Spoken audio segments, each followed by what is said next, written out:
Hello dear students and welcome to English class.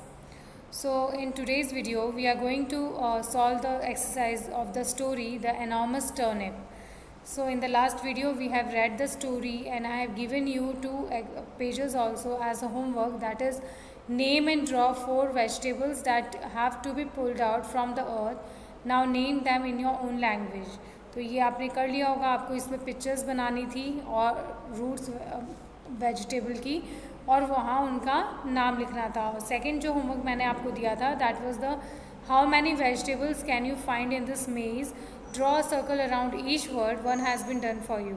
मैंने आपको एक पजल दिया था जिसमें आपको बहुत सारे वेजिटेबल्स की जो नेम्स हैं वो छुपे हैं उन्हें ढूंढना था. Okay, so I hope that you have done both the questions. Now it's turn to do the question answers and the other questions from the exercises. तो क्वेश्चन आंसर्स जो हैं वो आपको नोटबुक में करने हैं और बाकी की जो एक्सरसाइज है वो आपको बुक में ही करनी है.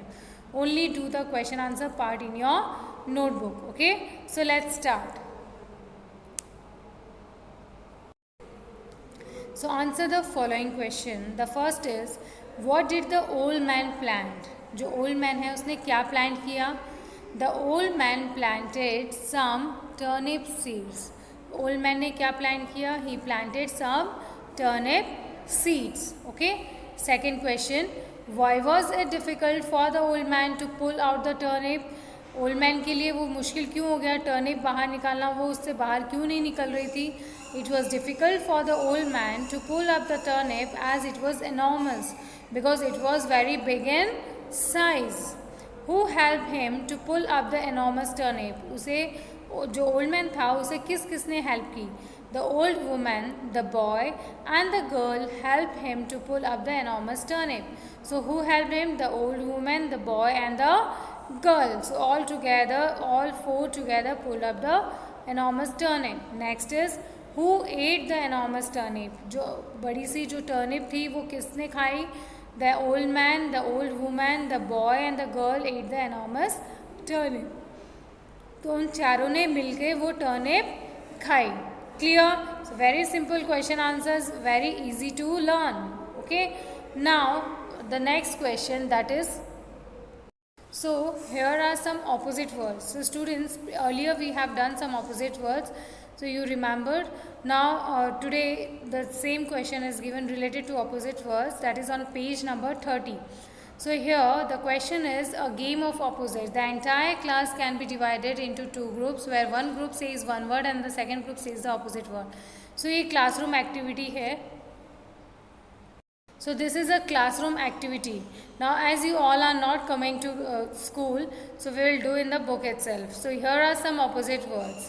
So we are going to write the answers or we are going to revise. जो blanks दिए गए हैं उनमें आप answers लिख सकते हैं और जो जहाँ blanks नहीं है just हम उन्हें recall करेंगे. Okay. So first one is pull. The opposite of pull is push. Okay. Next is black. So opposite of black is white. Next is true. Opposite of true is false. Next right, wrong. Right का opposite left भी हो सकता है. Okay. Next is far, near, good, bad, dark, light, up, down, old, young. और old का opposite new भी हो सकता है. Okay. So these are the opposite words. Now the next is the activity that is given in your book, that is to plant, grow a plant. So you have to grow a plant. Here the activity is things required: a glass, blotting paper, some sand, some seeds of beans or rajma. So now here the process is given, procedure is given how you can plant it seed. So line the blotting paper inside a glass. तो आपको एक glass लेना है और उसमें blotting paper लगाना है. Place the sand in the glass. अब उसमें जो मिट्टी है वो डालनी है. Wet the sand. और अब उस मिट्टी को गीला करना है. Place a few seeds between the blotting paper and the glass. और कुछ बीज है जो आपको ब्लॉटिंग पेपर पे के नीचे वहाँ पर लगाना है. Between the blotting paper and glass. Glass और ब्लॉटिंग पेपर के बीच में आपको वो सीड लगानी है। Seed the seeds are separate from each other, see the seeds are, और आपको ये देखना है कि जो सीड्स है वो एक दूसरे से सेपरेट होनी चाहिए, अलग अलग होनी चाहिए। See how the roots and shoots of seeds grow, अब आपको देखना है, ऑब्जर्व करना है कि किस तरह से जो सीड्स है उसके रूट्स है, उसके जो शूट्स हैं किस तरह से वो निकलते हैं बाहर। Okay, so that activity you can do it at home. और अभी स्टूडेंट्स बारिश का सीजन है तो ये एक्टिविटी आप इजीली कर सकते हो।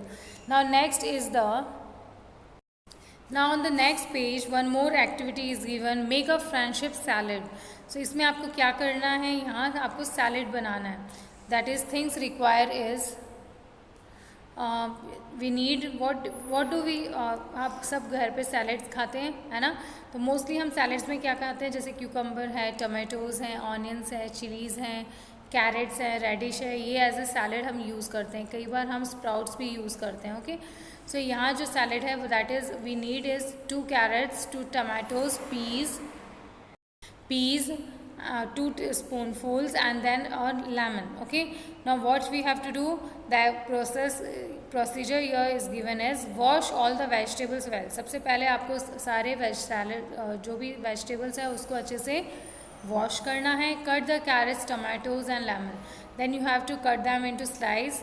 Mix the peas, carrots and tomatoes together, अब सारी चीज़ों को आपको मिक्स कर लेना है। Squeeze lemon juice on top, और आपको उसमें नींबू का जो जूस है वो डालना है। Add salt, mix well, share your salad with your friends. तो दिस इज़ हमारा जो फ्रेंडशिप सैलेड है वो तैयार हो गया, क्योंकि हम इसे फ्रेंड्स के साथ में शेयर करने वाले हैं। क्लियर? सो ये जो एक्टिविटी है ये भी आप घर पर कर सकते हो। Okay, now the next question that is given is, it is how do you like to eat these vegetables, raw और कुक्ड। कुछ वेजिटेबल्स के नेम्स दे रखे हैं, आपको वहाँ लिखना है कि ये जो वेजिटेबल्स हैं आप कैसे खाते हो। आप रॉ मतलब कच्चे खाना पसंद करते हो, या कुक्ड या उन्हें पकाकर खाना पसंद करते हो। लाइक स्टूडेंट्स, कैरेट्स जो हैं ये हम कच्चे भी खा सकते हैं, है ना, we can eat them raw, और हम इन्हें कुक कर बॉयल कर भी खा सकते हैं। ओके, सो आपको इन ब्लैंक्स में लिखना है, लाइक कैरेट आप इसे रॉ खाना चाहते हो या cooked. Next is turnip, then potato,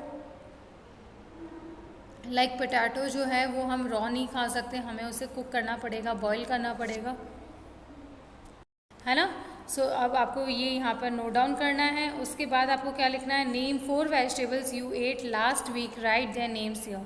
तो यहाँ कोई भी आपको 4 वेजिटेबल्स के नेम्स लिखने हैं जो आपने लास्ट वीक खाए होंगे। सो इस तरह से ये कॉलम आपको कंप्लीट करना है। ये मैंने सॉल्व नहीं किया है because it's your activity, so you can solve it. It's your, according to your wish, you have to fill these blanks. Clear?